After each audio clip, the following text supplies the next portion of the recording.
lo que estamos haciendo en este momento es controlar la temperatura de cada locutor. Mi compañera está viendo ese rato. Lo que viene siendo el gas. Van 148.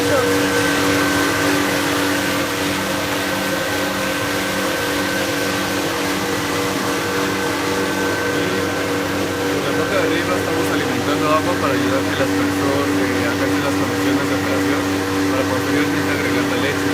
Y al final, una vez que se termine de alimentar el agua, se termine de secar toda la leche, se volverá a alimentar agua para limpiar el